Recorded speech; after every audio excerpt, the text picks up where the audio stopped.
8 de la mañana con 12 minutos, ya está aquí con nosotros el maestro David Eduardo Rivera Salinas, Cultura para Inconformes y la competencia de la semana. ¿Cómo estás? Bien, Francisco, gracias. Esa entrada me gusta, lo confieso.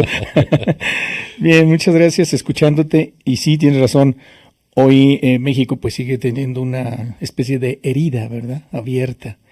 Y pues en todos lados se van a manifestar por esto que aún no ha terminado, que es aclarar lo que sucedió en Ayotzinapa. Y lo peor del caso, te digo, desde mi punto de vista, es que hoy México es Ayotzinapa, porque lo que sucedió aquella noche de hace 5 años, aquella 26 del mes patrio, decía, 26 de septiembre de hace 5 años, hoy lo vemos todos los días. Hoy todos los mexicanos tenemos un hecho violento que ha pasado cerca de nosotros. Sí. Una muerte, una extorsión, un asesinato, un secuestro, etcétera, etcétera. Por eso hoy México, todo México es Ayotzinapa. Sí, se ha convertido en un símbolo.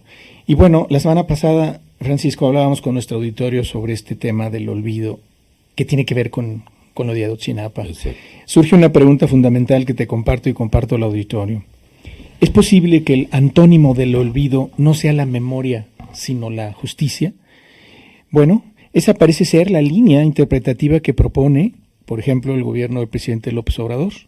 ¿Por qué? Porque en sus declaraciones muestra, sobre todo las relativas a la amnistía, que la tesis que prima en este tema con el advenimiento de la Cuarta Transformación ha sido, desde mi punto de vista, la de la memoria como reverso moralmente virtuoso y políticamente valioso del olvido. Yo creo que es imposible sostener que el olvido pueda asegurar la salud de los individuos y de la nación en casos como estos. Y como muchos otros, la amnistía en general de la que se está hablando. Y por eso quiero profundizar un poco más con nuestro auditorio, a quien saludo con mucho gusto esta mañana, sobre el tema. No sobre Ayotzinapa, sino sobre esta pregunta. Si el antónimo de la memoria no sea el olvido necesariamente, sino la justicia, como claman muchas personas.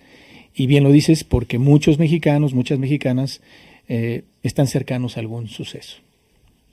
Mire, estimado auditorio, el filósofo alemán Nietzsche, en 1874, en uno de sus textos más radicales, que se llama Consideraciones intempestivas, proclamaba algo que bien puede leerse a la luz de estos sucesos y en la actualidad. Decía Nietzsche que todos sufrimos de una fiebre histórica devoradora que implica la imposibilidad de vivir sin olvidar. Y por ello, y dado que el sentido no histórico y el sentido histórico, es decir, lo que sucede en el aquí y en el ahora y queda en la memoria, resultan igualmente necesarios para la salud, no solo de los individuos, de las personas, sino también de las naciones e incluso de las civilizaciones, postulaba entonces Nietzsche la necesidad de saber olvidar voluntariamente. Así como todos recordamos adrede las cosas o a propósito, él decía, hay que aprender a olvidar. ¿Por qué? Porque es un requisito para evitar que el peso del pasado destruya la vitalidad de una cultura e inhiba la vida para la acción. Y esto ha pasado en todos los países del nuestro también. Basta con revisar la historia nacional y ver cómo hay pasajes que no están en los libros de texto, por ejemplo, con toda la intención de que no sean recordados por la gente, pensaríamos, bajo esta lectura. Pero mire, no fue todo. Menos de una década después, en aquel tiempo, a finales del 19, en 1882, otro filósofo, francés, Ernest Renan, pronunció en la Sorbona, en esta prestigiada universidad, una conferencia que se convirtió de pronto muy célebre en aquel tiempo y que quedó, publicada para la posteridad. La conferencia de Renan se titula ¿Qué es una nación? Y usted la puede consultar en internet. Ahí discutía con las posturas de los que enfatizaban el carácter étnico y primordial de las naciones. Pensemos los Trump de aquella época. Pero el filósofo francés destacaba su carácter de novedad y de construcción. Es decir, las naciones son resultado de la mezcla de poblaciones y de muchos elementos volitivos, es decir, que atañan a la voluntad de las personas. Sería como la posición multiculturalista de ahora. Pensemos en el premier canadiense frente al presidente norteamericano. Bueno, de tal modo, la conciencia de un pasado común es un elemento indispensable para la constitución de los países o de las naciones, aunque esta memoria resulta necesariamente selectiva, eso es lo que nos dicen estos dos filósofos, ya que debe clausurar los componentes disruptivos para ser eficaz como principio de cohesión. ¿Qué quiere decir esto?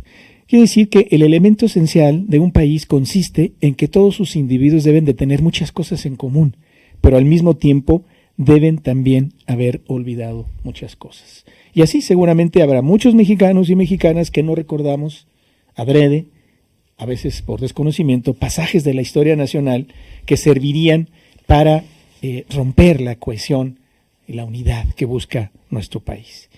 Y bueno, otro autor, para que tenga otra referencia, estimado auditorio, desde comienzos del siglo XX y en una trayectoria que reconoce en un texto fundamental el primer eslabón de este tema, me refiero al neurólogo y padre del psicoanálisis llamado así Sigmund Freud. Su libro se llama Psicopatología de la vida cotidiana, publicado en 1901. Ahí Freud postulaba que lejos de resultar un déficit o una falla, el olvido es una dimensión constitutiva, ineludible de la vida psíquica, producto de operaciones de censura y de represión y como resultado de los tamices inconscientes de los individuos. Es decir, queramos o no, las personas olvidamos. Y además, nuestra psique, nuestra memoria, lo hace de manera selectiva, sin que nosotros se lo ordenemos, como sucede en los sueños, que aunque sea azaroso, hay una selección de imágenes, esto que llamamos el mundo onírico, sin necesariamente tener una relación. Por eso nos despertamos preguntándonos por qué tiene que ver esto que he soñado con esto otro. No tiene que ver nada según Freud. Es una aprehensión, digamos, de carácter azaroso. Pero bueno, no es todo. Fíjese que en ese cuarto final del siglo XIX se establecieron pues algunos de los caminos centrales por los que en las siguientes décadas discurrió el pensamiento más clásico sobre el olvido. Y lejos de constituir una dimensión deficitaria o negativa, todos estos autores, muy leídos e importantes en la historia del pensamiento, coinciden pues que el olvido aparece desde entonces como un elemento imprescindible para la estructuración individual o social, como parte de unos mecanismos inconscientes, o bien como resultado de una acción deliberada, destinada a instaurar el olvido. Y por eso uno debe tener la capacidad en lo individual para superar las cosas, cuando eso es conveniente y necesario, o bien para guardarlas en la memoria, y actuar con ello en el plano individual, en el plano colectivo, digamos, institucional. Claro, estas cosas no se enseñan en la escuela, es lo lamentable, deberían. Y bueno, por supuesto, esta consideración del carácter estructuralmente necesario del olvido tampoco puede ocultar los riesgos que esta dimensión encierra. Y hay otro autor, el filósofo y antropólogo francés Paul Ricoeur, que en sus textos siempre consideró al olvido como una inquietante amenaza que se perfila en el segundo plano de la fenomenología de la memoria, y ha distinguido dos grandes figuras en sus textos, dos figuras sobre el olvido.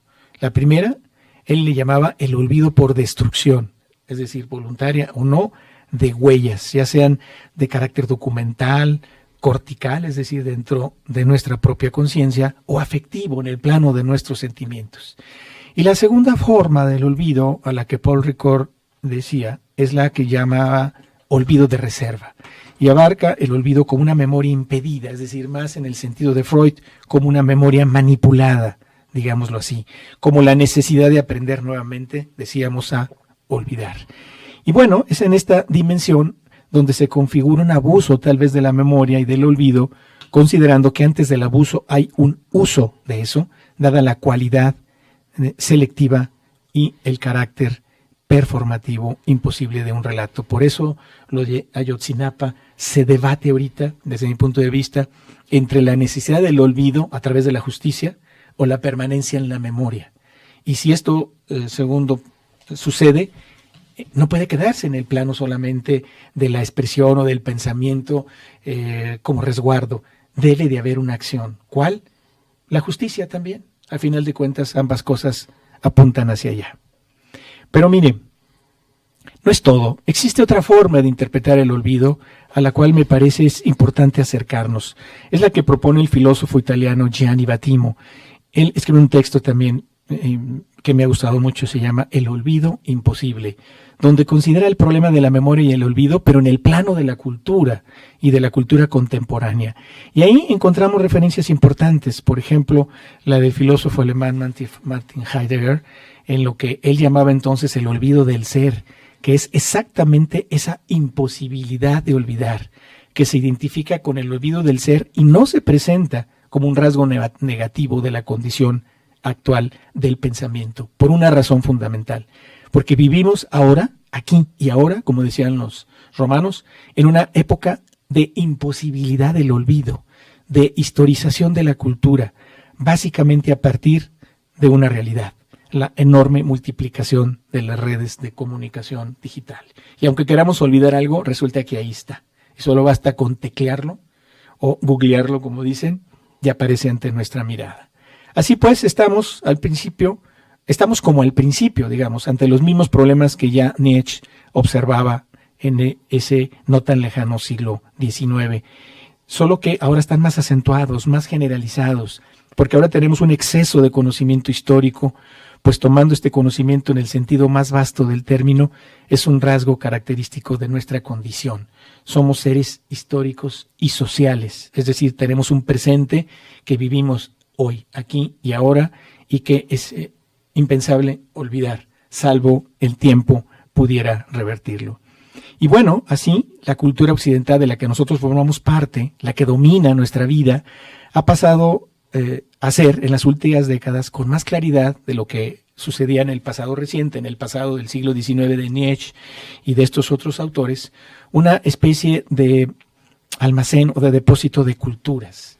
Y el imperialismo que caracterizaba aquella cultura del siglo XIX, hoy, que también se manifiesta, diría yo, se ha purificado tal vez de sus elementos de poder y se ha convertido en una especie de imperialismo de la interpretación. Todo lo interpretamos en un imperialismo de la información. Todo está ahí y plantea una enorme dificultad de olvidarlo. Y bueno, como la semana pasada, Francisco, entre todas estas concepciones, porque no hay una que domine, están en debate permanente, serán las personas, ustedes, estimados amigos, amigas de la auditoría, y nosotros, en lo individual y como seres sociales, quienes deberemos encontrar el equilibrio que permita sostener una sana compensación entre la memoria y el olvido, o entre el olvido y la justicia, o en el mejor de los casos, entre el derecho a ser olvidado, que es de lo que hablaremos ya la próxima semana, y la libertad de expresión y de información, sosteniendo y afianzando los pilares de dos cosas que están aquí y que nos humanizan: la memoria histórica, la memoria de los sucesos diarios y la identidad de la sociedad, porque nadie vive por afuera, por encima, por abajo de la sociedad. Todos pertenecemos a un grupo y a una sociedad y a una nación, digámoslo así, y es imposible abstraerse de eso. ¿Qué va a pasar entonces con lo de Ayotzinapa, Francisco? Pues por lo pronto hoy, la herida abierta, la manifestación, el reclamo, la exigencia por la justicia. Mañana no sabemos si nuestra capacidad de memoria, de justicia o de olvido le den a Ayotzinapa el lugar que la historia ya le tiene reservado. Yo te quería preguntar eso. Por ejemplo, el caso de Ayotzinapa no ha pasado con el caso del 2 de octubre, que ya está cerca. La pregunta es, ¿la justicia nos hace olvidar un caso como el de Ayotzinapa? No necesariamente, creo yo, pero puede ser un paso para que esa memoria selectiva y esa agitación del alma de todas las víctimas y sus familiares al menos adquiera un nivel de cierta tranquilidad, iba a decir, para temperar el dolor, pero tal vez eso no sea lo más correcto. Porque yo decía, al final, por mucha verdad que nos digan, ya no les vamos a creer. No, y además no se va a reponer lo que sucedió, es decir, todo lo que haga o lo que se diga y lo que suceda no va a regresar a esos Y es lo jóvenes. mismo con Aguas Blancas, con 2 de octubre, con Ayotzinapa y con cientos de casos que han ocurrido en nuestro país. Sí, tal vez el destino de Ayotzinapa sea el del 2 de octubre, a propósito de tu pregunta, porque el 2 de octubre está en la memoria colectiva de la sociedad, ha sido un elemento cohesionador y además formador de la identidad nacional del mexicano del siglo XXI. Otra pregunta. Cuando olvidamos, David, cuando nuestro olvido es selectivo, cuando olvidamos adrede o cuando no recordamos adrede, ¿qué es lo que prioritariamente olvidamos? Lo que nos hace daño, lo que nos inquieta, lo que nos molesta. En el plano de lo individual pensaría siguiendo la lectura de Freud. O bien lo que a la sociedad, a una sociedad, a un grupo, no le es, digamos, favorable en términos de su cohesión y de su identificación como tal, como grupo. Y sí, somos selectivos. Y a veces lo matizamos en el más común de los casos, es decir, lo decimos de otra forma.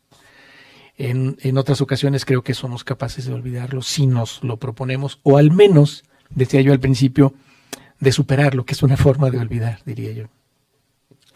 Difícil. Hay gente que no pueda compartir esto. Ahora, hay otra parte entre el olvido y la ignorancia. 2 de octubre. Muchos de los que lo vivieron seguramente quieren olvidarlo, sobre todo que aquellos que lo vivieron de manera directa. O muchos de los que lo vivieron quieren recordarlo siempre en busca de esa justicia, que en apariencia no ha llegado. Pero también luego confundimos el olvido con la ignorancia y entran actores como el manipuleo. Sí, o... 2 de octubre, perdona que te interrumpa, sí. David, ¿cuánta gente, y tú lo has vivido directamente, cuánta gente no evoca al 2 de octubre, marcha y grita consignas y no sabe realmente lo que pasó? Hacia allá iba el comentario, es decir, por un lado, ¿cómo explicar esto? La gente, las personas que no han vivido ese suceso, pero en la acción lo manifiestan como si lo hubiesen. Como si lo hubieran como vivido. Si. Me parece entonces que, digamos, es como parte del propio olvido, esta manipulación que se hace. O de manera más precisa, la ignorancia es una suerte de olvido. Uh-huh. Pero me parece que mucho más perjudicial, porque si se ignora lo que sucede, está uno fuera de una interpretación de una parte de la historia contemporánea. Pero si además se ignora que se ignora, es decir, si no se sabe que no se sabe, es una doble ignorancia mucho más perniciosa. Y hay cosas que nos resistimos a olvidar. Sí, también. Por ejemplo, voy a mencionar 2 casos hoy. Y no los quiero olvidar porque tengo un aprecio muy especial por ellos. Hoy se cumplen 4 años de la muerte de quien me llevó de la mano en la carrera del periodismo, Sergio Candelas Villalba. Sí. Hoy se cumplen 4 años. Pero también hoy se cumplen 6 años de un extraordinario amigo, el padre Sixto Mazoco. Sí, claro. Que nos reímos por cómo era Sixto, ¿verdad? Sí. Saludos, por cierto, a Lucy y a toda su familia. Esos recuerdos que no quieres olvidar, ¿qué pasa con ellos? Se conservan en algún lugar de la memoria, dice Freud, ¿verdad? De manera selectiva, claro.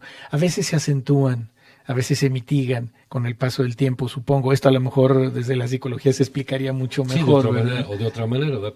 Pero sí somos capaces de, decidir qué podemos guardar en la memoria.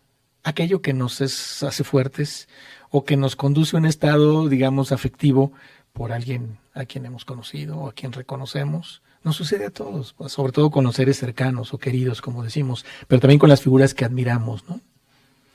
Pues, y luego, ¿cómo se llama el alemán ese que nos anda persiguiendo? Ese es el gran enemigo del olvido. Alzheimer. De la memoria. Ahí está. David, muchas gracias. Gracias, Francisco. Hoy a las 10 de la mañana habrá marcha de los salmarqueños que vienen de San Marcos, pero ahora no van a apelar a la Secretaría de Educación. Hoy van directamente a la Plaza de Armas a recordar precisamente el 5º aniversario de Ayotzinapa. En un ratito más llegarán ya los camiones prestados, secuestrados, o como usted quiera llamar, o patrocinados. Otra vez narro. No se crean. No. Otra vez patrocinados. Estarán aquí en Zacatecas y los estudiantes de San Marcos vendrán a recordar el 5º aniversario de Ayotzinapa. Son las 8 de la mañana con